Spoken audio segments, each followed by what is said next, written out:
नमस्कार, स्वागत है आप सभी का एएनबी न्यूज पर और मैं आपके साथ मोहम्मद गुलरेज कुरैशी। और वक्त हो चुका है अपने उत्तराखंड का रुख करते हैं खबरों की। केंद्रीय रेल मंत्री अश्विनी वैष्णव ने मुख्यमंत्री पुष्कर सिंह धामी से के अनुरोध पर बनबसा रेलवे स्टेशन पर अमृत टनल पुल एक्सप्रेस के नियमित ठहराव को मंजूरी दे दी है। और मुख्यमंत्री धामी ने इस फैसले पर प्रधानमंत्री नरेंद्र मोदी और रेल मंत्री का आभार व्यक्त किया। उन्होंने कहा कि इससे सीमांत क्षेत्र के लोगों, व्यापारी और विद्यार्थी, सैनिक परिवारों और श्रद्धालुओं को आवागमन में बड़ी सुविधा मिलेगी। मुख्यमंत्री ने कहा कि यह निर्णय कुमाऊं क्षेत्र की रेल कनेक्टिविटी को और मजबूत करेगा और स्थानीय लोगों के लिए यात्रा अधिक सुगम बनेगी और साथ ही व्यापार, पर्यटन और क्षेत्रीय विकास को भी बढ़ावा मिलेगा, जिससे सीमांत क्षेत्रों को सीधा लाभ प्राप्त होगा।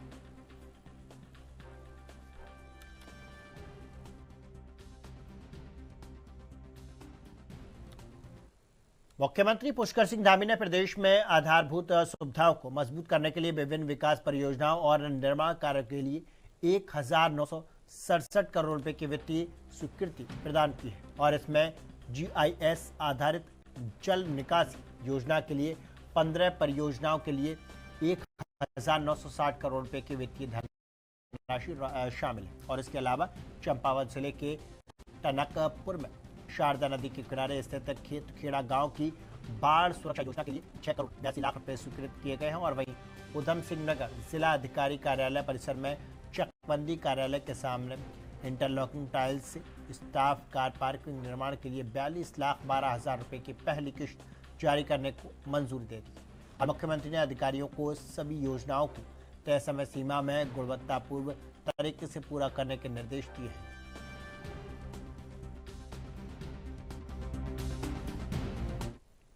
2027 विधानसभा चुनाव से पहले उत्तराखंड में राजनीतिक गतिविधियां तेज हो गई हैं और दिल्ली में हुई भाजपा की कोर कमेटी की बैठक को लेकर कांग्रेस ने सवाल उठाए। और कांग्रेस प्रदेश प्रवक्ता डॉक्टर प्रतिमा सिंह ने कहा कि हाल के चुनावी नतीजे और भाजपा के अंदरूनी मतभेदों के चलते पार्टी में डर का माहौल है। और वहीं भाजपा ने इन आरोपों को खारिज करते हुए कहा कि हम पार्टी हमेशा चुनावी मोड़ में रहती है। और भाजपा प्रदेश प्रवक्ता मथुरा दत्त जोशी ने कहा कि बैठक में संगठन को बूथ स्तर तक मजबूत करने और चुनावी रणनीति आगामी कार्यकर्ताओं पर चर्चा हुई। और उन्होंने दावा किया कि 2027 में उत्तराखंड में भाजपा लगातार तीसरी बार सरकार बनाएगी।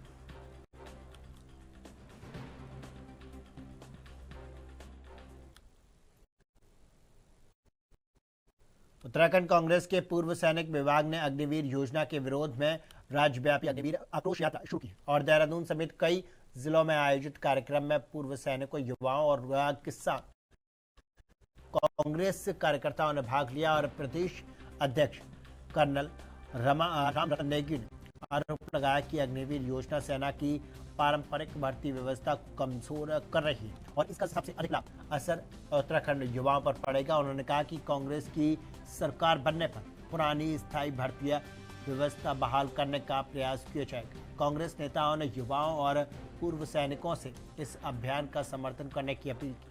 पार्टी का कहना है कि युवाओं के हितों की रक्षा के लिए यह अभियान आगे भी लगातार जारी रहेगा।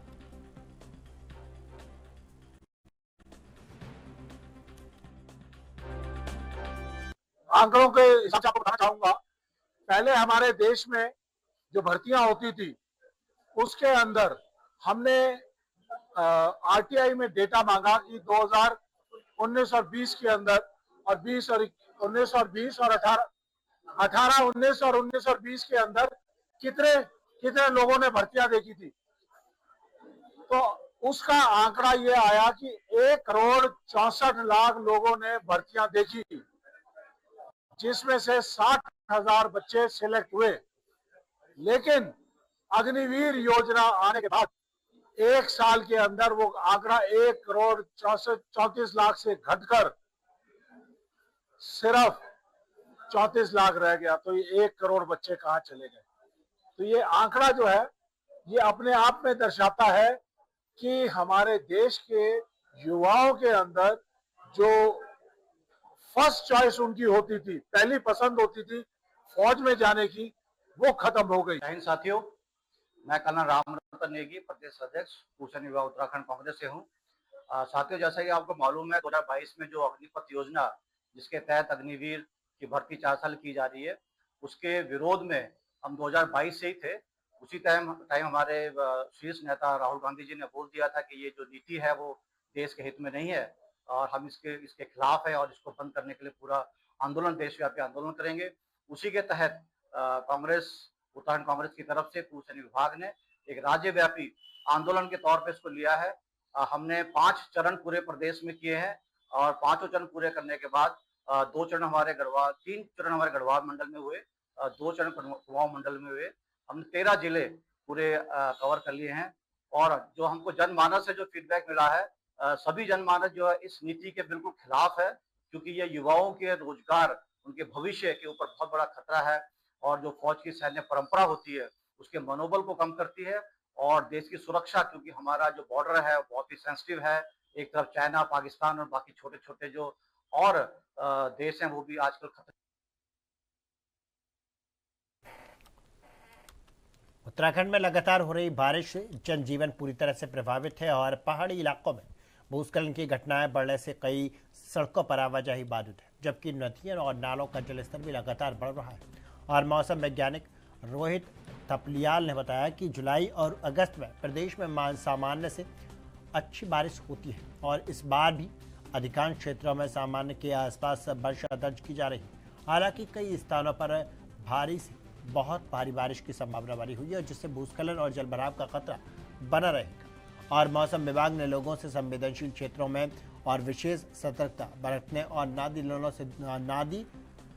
और नालों से दूर रहने की, अनावश्यक यात्रा से बचने की अपील की है। हाँ जी, देखिए जो उत्तराखंड में जुलाई और अगस्त में सर्वाधिक वर्षा होती है और पीछे भी देखेंगे जुलाई माह में काफ़ी अच्छी वर्षा रही है और अभी पिछले दिनों भी अगस्त में भी अच्छी वर्षा, नॉर्मल सामान्य के आसपास वर्षा मिल रही है और जिसमें हमें कहीं कहीं भारी और बहुत भारी वर्षा भी देखने को मिल रही है। तो इसको देखते हुए जो हमारे भूस्खलन संभावित क्षेत्र हैं, वहाँ पर भूस्खलन का खतरा बना रहता है। साथ ही जो नदी नाले हैं उनमें अचानक जल स्तर में वृद्धि होने की संभावना बनी रहती है। तो जो लोग यात्रा कर रहे हैं या भूस्खलन संभावित क्षेत्रों में रहते हैं या नदी नालों के आसपास सेटलमेंट्स हैं या वहाँ से गुजर रहे हैं, तो उन्हें विशेषकर बहुत सावधान रहने की आवश्यकता है।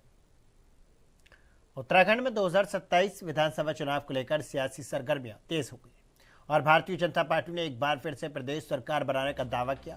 भाजपा प्रवक्ता कुमार जापेंद्र सिंह ने बताया कि पार्टी राष्ट्रहित की राजनीति के लिए जानी जाती है और प्रधानमंत्री नरेंद्र मोदी के विकसित भारत के संकल्प को मुख्यमंत्री पुष्कर सिंह धामी के नेतृत्व में विकसित उत्तराखंड के लक्ष्य के साथ में आगे बढ़ाया जा रहा है।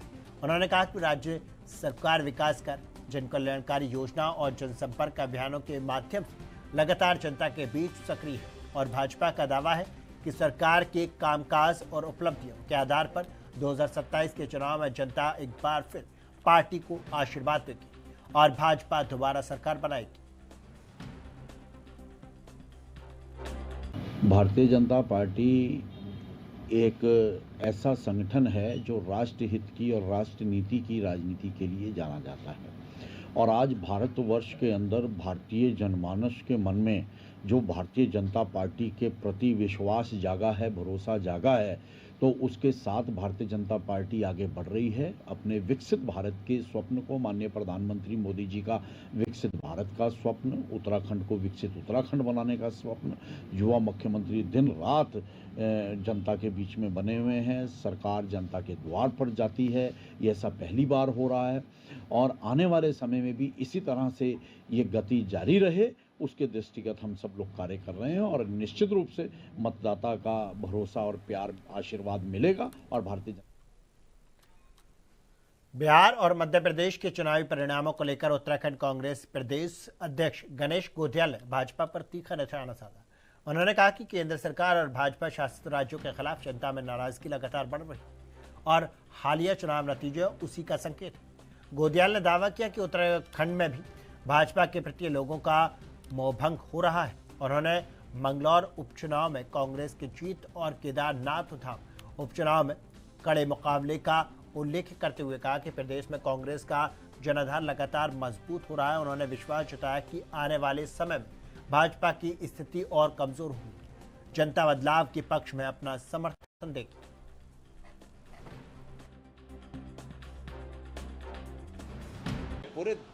पूरे देश में सत्ता प्रतिष्ठान के खिलाफ, खास करके केंद्र और भाजपा शासित राज्यों के खिलाफ बड़ा जन आक्रोश है और उस जन आक्रोश का परिणाम है कि भाजपा शासित 2 राज्यों में सीटें नहीं बचा पाए वो लोग और विपक्ष ने जीत हासिल की। मध्य प्रदेश में कांग्रेस ने जीत हासिल की और वहाँ पर स्वराज पार्टी उन्होंने जीत हासिल की। तो ये इस बात को दर्शाता है कि लोग सत्ता प्रतिष्ठान के खिलाफ इन राज्यों में बहुत नाराज हैं और उत्तराखंड में भी यही हालात हैं। आपने पिछले साल भी देखा कि हमने मंगलौर विधानसभा चुनाव जीता, हमने बद्रीनाथ विधानसभा चुनाव जीता और केदारनाथ में हम जीतते रहे, लेकिन धीरे धीरे स्वस्थ भारत के संकल्प के साथ में पिछले 17 महीनों से मोटरसाइकिल पर देशव्यापी जन जागरण यात्रा कर रही तापसी उपाध्याय ऋषिकेश पहुंची और सरस्वती विद्या इंटर कॉलेज में आयोजित कार्यक्रम में उनका भव्य स्वागत किया गया। इस दौरान उन्होंने छात्रों को स्वस्थ जीवन शैली अपनाने का संदेश देते हुए जंक फूड और कोल्ड ड्रिंक, मिलावटी खाद्य पदार्थों से दूर रहने की सलाह दी। उन्होंने कहा कि उनकी ये यात्रा 15 अगस्त को दिल्ली में समाप्त होगी और अब तक वह 1000 से अधिक विद्यालयों और 300 से ज़्यादा शहरों में लाखों लोगों को स्वास्थ्य के प्रति जागरूक कर चुके हैं।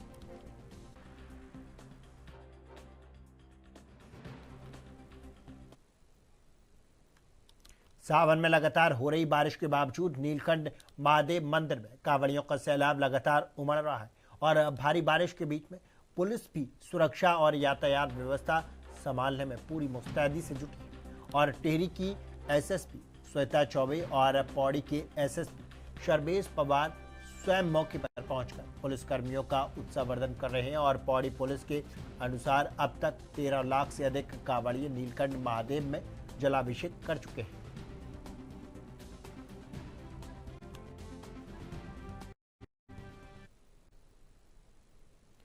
अल्मोड़ा जिले के सोमेश्वर में बदहाल सड़कें और बड़े बड़े गड्ढों के विरोध में कांग्रेस ने अनोखे अंदाज में प्रदर्शन किया।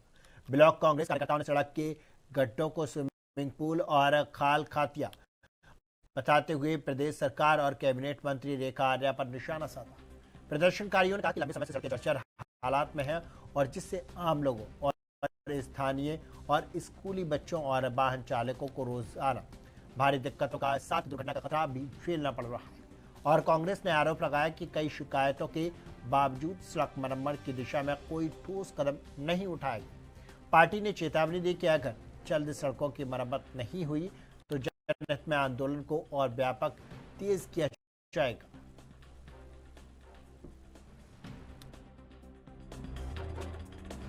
तो मैं मैडम से भी बड़ी विनम्रता के साथ माफी मांगना चाहता हूं कि वो इतना विकास कर रही थी, उनकी इतनी दूरदर्शी सोच थी जिसे हम समझ नहीं पाए। उसके लिए मैं क्षमा प्रार्थी हूं। उनके सभी कार्यकर्ताओं से मैं समझ चाहता हूं कि हम आप लोगों को बार बार ये चेताने का काम कर रहे थे, लेकिन हमारी समझ में नहीं आ रहा था। दूसरी बात, जो छोटे छोटे आपको गड्ढे दिख रहे हैं, ये गड्ढे नहीं है। ये गड्ढे नहीं होने के, इनको मैं बताता हूँ ये क्या है। ये है जो हम जंगलों में पहले खाल खंतियां खोदने का काम करते थे, वो खाल खंतियां हैं। हमारे जो धरती के नीचे जो पानी के रिसोर्सेस कम हो चुके हैं। हमारी मंत्री महोदया की देखिए इतनी दूरदर्शी सोच है कि उन्होंने खाल खंतियों का निर्माण कर रखा है ताकि हमारा जो वाटर रिसोर्सेस है वो रिचार्ज होगा। तो देखिए, मैं ये कहना चाहता हूँ, हम सब लोग शर्मिंदा हैं और हमारी मंत्री महोदया के द्वारा इतने बड़े विकास कार्य किए जा रहे हैं, हम उसको समझ नहीं पाए। इसके लिए मैं माफी चाहता हूं उन सभी कार्यकर्ताओं जो उन्होंने अभी कुछ दिन पहले एक एआई से वीडियो बनाई थी, हम उनकी वीडियो को अब समझ पाए हैं। इसके लिए हम माफी चाहते हैं और हम चाहते हैं कि हमारी मंत्री ऐसे ही, ये देखिए इतने बढ़िया कार्य कर रखे हैं उन्होंने, ऐसे ही कार्य पूरे विधानसभा में है। मैं आपको इसका एक नमूना दिखाने के लिए लाया था। अभी पूरे विधानसभा की मैं फोटो में डालने का काम करूंगा। इसमें कपकोट से भाजपा विधायक सुरेश गाड़िया की सामाजिक और राजनीतिक छवि धूमिल करने के आरोप में पुलिस ने जगदीश गोस्वामी को गिरफ्तार किया और पुलिस के अनुसार आरोपी लगातार अपनी लोकेशन बदलकर गिरफ्तारी से बचने का प्रयास कर रहा था। आरोप है कि एआई और डीप फेक तकनीकी का इस्तेमाल करते हुए विधायक की तस्वीर और वीडियो से छेड़छाड़ कर भ्रामक प्रचार किया गया। एसपी जितेंद्र मेहरा ने बताया कि मामले की गहन जांच की जा रही है और पूछताछ के बाद भी ये पता लगाया जाएगा कि इस साजिश में और कौन कौन लोग शामिल हैं।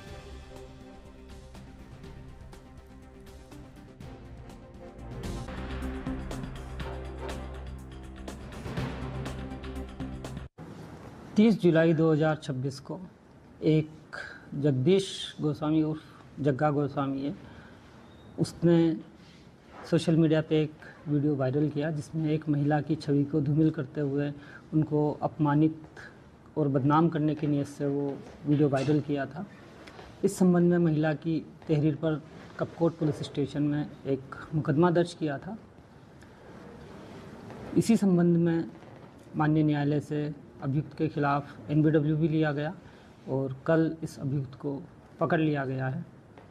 करते खबरों को उत्तराखंड के विशेष गहन पुनरीक्षण अभियान के तहत मतदाता सूची को रहित बनाने का कार्य तेजी से चल रहा है और मुख्य निर्वाचन अधिकारी डॉक्टर BBRC पुरुषोत्तम ने बताया कि अब तक करीब 24 लाख नोटिस जारी किए गए और जिनमें लगभग 20 लाख मतदाताओं तक पहुंच चुके हैं और जांच के दौरान नाम, आयु और पारिवारिक विवरण से जुड़ी बड़ी संख्या में विसंगतियां सामने आई हैं और जिन्हें दावे और आपत्तियों की प्रक्रिया के जरिए सुधारा जा रहा है। और अब तक फॉर्म 6 के तहत 57,453 नए नाम जोड़े गए हैं और फॉर्म 7 के तहत 22,668 नाम हटाने और फॉर्म 8 के माध्यम से 26,145 संशोधन आवेदन प्राप्त हुए। निर्वाचन विभाग ने सभी मतदाताओं से समय रहते और विवरण की जांच कराने की अपील की है।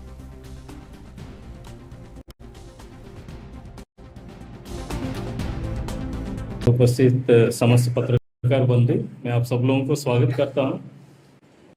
उसका फॉर्मेट ये रहेगा कि मैं एक छोटा सा प्रस्तुतिकरण करूंगा, उसके बाद मैं आप लोगों से I am ready to take questions. शुरू करिए प्लीज। Next slide. सो अभी तक लगभग 24 लाख नोटिसेस हमने जनरेट किया है and then 24 lakh notice generate किया है एंड देन नोटिस डिलीवर हो गया है। 20 लाख नोटिस डिलीवर हो गया है, अराउंड 83%। अभी अराउंड 16% नोटिस देने के लिए अभी हमारे पास अभी बचे हैं। उम्मीद है कि हम कर देंगे विद इन दिस 24 लाख। मैं ये कहना चाहूँगा 90% और विसंगति है। नेम के एनोमली, खुद का नेम के एनोमली 2025 की वोटर लिस्ट में, 2003 की वोटर लिस्ट में, और पेरेंट्स के नाम के एनोमली, फादर और चिल्ड्रन के बीच में एज गैप 15 ईयर्स से कम एज है, और भाई बहनों के बीच में 9 महीने की एज गैप है। सो इस टाइप की एनोमली से वो भारत सरकार, उत्तराखंड सरकार की लखपति दीदी योजना के तहत नगर निगम देहरादून ने 47 स्वयं सहायता समूह की महिलाओं को उपयोगकर्ता शुल्क की धनराशि के चेक वितरित किए और मेयर सौरभ थपलियाल ने बताया कि महिलाओं को नगर निगम के विभिन्न कलेक्शन कार्यों से जोड़ा गया और जिससे उन्हें नियमित आय का अवसर मिल रहा है। उन्होंने कहा कि स्वयं सहायता समूह की महिलाएं ईमानदारी और जिम्मेदारी के साथ में अपने कार्यों का निर्वहन कर रही हैं और जिससे नगर निगम की आय में भी लगातार बढ़ोतरी हो रही है। मेयर ने कहा कि यह पहल महिलाओं के आर्थिक सशक्तिकरण को बढ़ावा देने के साथ साथ लखपति दीदी योजना के उद्देश्य को भी मजबूत प्रदान कर रही है।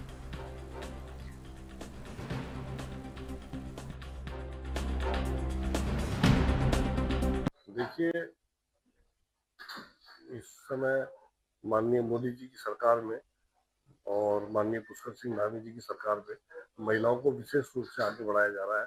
इसी क्रम में जो ट्रिपल इंजन की सरकार है, नगर निगम, इसमें भी जितने भी अपने कार्य हैं कलेक्शन के, जो कूड़ा गाड़ी जाती है उनके कलेक्शन के कार्य जो है हमने सहायता समूह, महिला सहायता समूह को दिया है और वो लोग बड़ी ईमानदारी से कार्य कर रही हैं और बहुत अच्छा निगम को भी आय कर रही है और उनके पास भी एक अच्छी जो है रकम उनके पास भी पहुंच रही है। बहुत अच्छा कलेक्शन इनके द्वारा किया जा रहा है और आगे भी लगातार ये अच्छा कार्य करते रहे, इसके लिए निगम जो है और भी कार्य योजना बना रहा है। उत्तरकाशी के धराली और हार्शिल क्षेत्र में आई प्राकृतिक आपदा को एक साल पूरा हो गया और आपदा के बाद से प्रभावित क्षेत्रों में सुरक्षा और पुनर्वास के कार्य लगातार जारी हैं। और आपदा प्रबंधक सचिव विनोद कुमार सुमन ने बताया कि दोनों क्षेत्रों में लगातार लोगों की सुरक्षा को और प्राथमिकता देते हुए आवश्यक सुरक्षात्मक कार्य पूरे किए गए। उन्होंने कहा कि भविष्य में किसी भी संभावित प्राकृतिक खतरे से प्रभावी ढंग से निपटने के लिए सभी जरूरी इंतजाम सुनिश्चित किए जा रहे हैं और सरकार प्रभावित क्षेत्रों की लगातार निगरानी कर रही है और आवश्यकता अनुसार अतिरिक्त सुरक्षा उपाय भी किए जा रहे हैं। और प्रशासन का लक्ष्य स्थानीय लोगों की सुरक्षा सुनिश्चित करने के साथ में पुनर्वास कार्यों को समयबद्ध तरीके से पूरा करना है।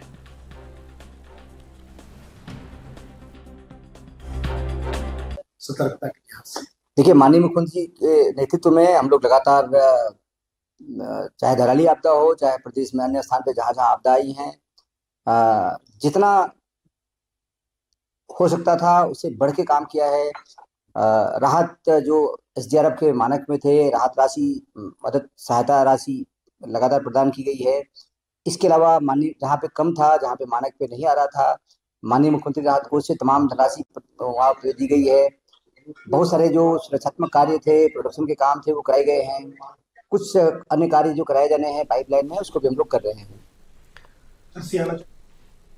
उत्तराखंड में 2027 विधानसभा चुनाव को लेकर राजनीतिक गतिविधियां तेज हो गई और हरिद्वार ग्रामीण विधानसभा सीट पर भी दावेदारों की सक्रियता बढ़ने लगी और भाजपा किसान मोर्चा के जिला मंत्री शिवा चौहान क्षेत्र में लगातार जनसंपर्क कर रहे हैं और पुरानी कुंटी गांव में आयोजित चौपाल में ग्रामीणों ने उनकी दावेदारी का समर्थन करते हुए समस्याएं रखी और ग्रामीणों ने बिजली, जलभराव, राशन कार्ड और सड़क भूमि मालिकाना हक जैसी समस्याओं के समाधान की मांग की। और शिवा चौहान ने कहा कि यह लगातार जनता के बीच में पहुंचकर उनकी समस्याएं सुन रहे हैं और समाधान के लिए विभागीय अधिकारियों से संपर्क कर रहे हैं। और वहीं ग्रामीणों का कहना है कि पार्टी मौका देती है तो वह शिवा चौहान का समर्थन करेगी। जी को इतना अच्छा एक ग्रामीण विधानसभा हमने दी और उसके बाद वो 4.5 साल के लिए पहाड़ों पर चली गई। अब चुनाव के टाइम वो नीचे आई है। देखिए, सबसे पहले मेरी जो स्कीम, अगर हम लोग आते हैं और मैं जीतता हूँ और यहाँ पर आता हूँ, तो सबसे पहले मैंने गांव वालों से एक ही वादा किया है, 100 बच्चे प्रति वर्ष मिले। ऐसे बच्चे जिनके माँ बाप उनकी फीस जमा नहीं कर पाते या उनको पढ़ाने में सक्षम नहीं है, उन बच्चों की पूरी फीस का खर्चा, ड्रेस का खर्चा मैं उठाने के लिए तैयार हूँ। और उन बच्चों को 100 बच्चे प्रति वर्ष मेरी से, या तो आप कहिए मेरी टीम या मेरी, चाहे मैं कहीं से भी करूँ या मेरी संस्था, तो उनको पढ़ाने की जिम्मेदारी मेरी है। चुनाव लड़ने का निर्णय पार्टी से है या फिर आप निर्दलीय? देखिए, निर्दलीय तो मैं नहीं लड़ूंगा। जो भी मेरी पार्टी की किसी को भी टिकट हो या हमको, हम उसके साथ हैं। मैं कुल्ली गांव का रहने वाला हूँ और यहाँ जो हमारे बुजुर्ग हैं कुछ, और कुछ वैसे यंग लड़के भी हैं जो पढ़ते लिखते भी हैं काफी, और इनका नौकरी वाकरी का भी कुछ नहीं है और हमारे गांव में कुछ सरकारी सुविधा भी कुछ नहीं है। और जो कि ये जो बाहर के हैं, ये नेता वेता बने होते हैं, स्वामी जी थे, 10 साल तक स्वामी जी को वोट दिया, उन्होंने कुछ नहीं करा हमारे लिए। ना हमारे गांव में आते भी नहीं, देखते भी नहीं, और आते भी हैं तो अगर रोकते भी है ना, दूर से आधी लाके चल देते हैं। हम तो सिर्फ इस बार इतना ही चाह रहे हैं कि कोई हमारे बीच का खड़ा हो, हमारे लिए, हमारे हक के लिए खड़ा हो, हमारे लिए बोले, बस हम तो उसके साथ हैं। ऐसे ही हमारे शिवा भाई जी हैं, इन्होंने हमें सही रास्ते दिखाए, अच्छी अच्छी बातें बताई, योजना के बारे में बताया जो कि हमें अब तक कुछ पता नहीं था जिसके बारे में। तो हम तो शिवा भाई जी के साथ हैं और चाहते हैं ये आगे बढ़े, ये हमारे गांव को, हमारे जैसे जो भी है, ये विधानसभा पूरी साथ लेके चलने वाले हैं, युवाओं को साथ लेके चलने वाले हैं। हम तो सिर्फ यही चाहते हैं कि शिवा भाई के साथ हैं, पूरा गांव हमारा शिवा भाई के साथ है, और दिल से भी, मन से भी, धन से भी, हर चीज। यहाँ पे बहुत तरह की समस्या है ना, यहाँ पे कोई अच्छी रोडें हैं, यहाँ पे लाइट वगैरह भी नहीं है अच्छे से, यहाँ पे अंधेरा वगैरह रहता है, कोई भी समस्या, बहुत समस्या है यहाँ पे। सभी वादे करते हैं बस और बाद में कोई नहीं आगे देखता है यहाँ पे। अब आपके बीच अच्छे समर्थन करें इनका, करिए अच्छे से, हमारा साथ निभाएंगे। क्या उम्मीद रखते हैं इनकी बात? उम्मीद रखते हैं जी, लग तो रहा है। फिलहाल के लिए अपना उत्तराखंड में बस इतना ही। देश दुनिया की तमाम खबरों के लिए देखते रहिए ANB न्यूज। नमस्कार।